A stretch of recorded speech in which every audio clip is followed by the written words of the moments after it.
This week's Leakers and Catchers dives into spend data to almost the end of July this year to understand what is going on in the charity sector, and specifically charity and retail. We know there's a shrinking donor base, and Vinted, the online retailer, is changing the shape of secondhand. So much so that we're seeing a very mixed picture emerging. Some are saying that it's encouraging the young towards charity shops, but the British Heart Foundation is shutting some. Age UK reporting costs are rising faster than income. Sue Ryder, on the other hand, opening a new megastore in Norwich very recently. Cancer Research UK reshaping retail operations. Marie Curie making a tiny profit from what is quite a large retail operation. On the face of it, these these sectors look very different. And indeed, when we break out from our 2.2 million UK consumers, who's actually spending with Vinted and who's actually spending with charities, there's quite a gulf. You can see that for charities, normally around about 25 to 30% their income comes from the over 70s. Vinted, it's just 7%. Vinted is dominating the younger age groups though, which has to be a great opportunity for charities.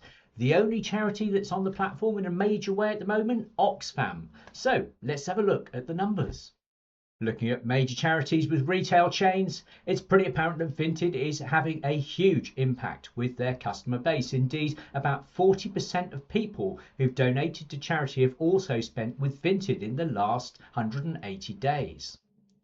So how embedded are Vinted versus charities with their customers? Well, let's look at share of wallet first, and look at it firstly for charities. Share of wallet is your proportion of your customers' spend in sector.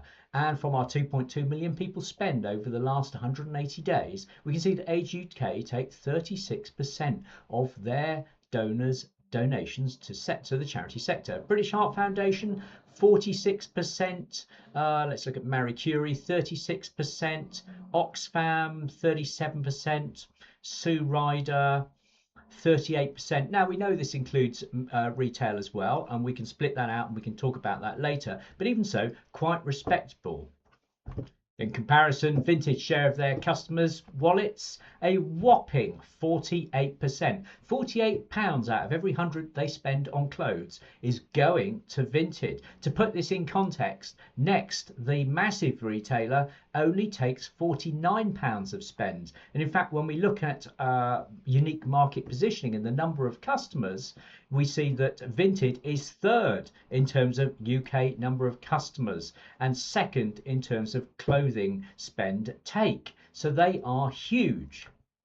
Breaking this down by area to look at who's donating or buying from a charity's retail chains, we begin to see that actually most charities have a relatively low share of all charities donors in an area. So for example, this is Oxfam here, has a 3.5% share of customers who are giving to charity in the Oxford area.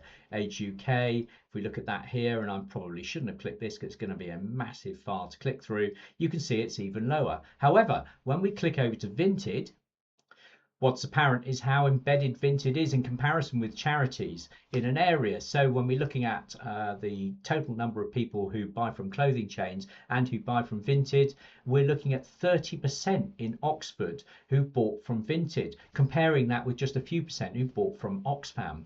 So what are the opportunities for charities? Well, look at the Vinted model and compare it with their own retail models. Vinted is pulling in the punters across age groups, particularly younger buyers who charities would love to have built some kind of rapport with so they become donors in the future. It's pretty clear at the moment that Vinted is definitely hoovering up money which may well have previously gone to charities. If you want to dive into the spend data for your particular charity, into our 2.2 million people donor base, and see how spend is shifting and see where your opportunities are, then get in touch.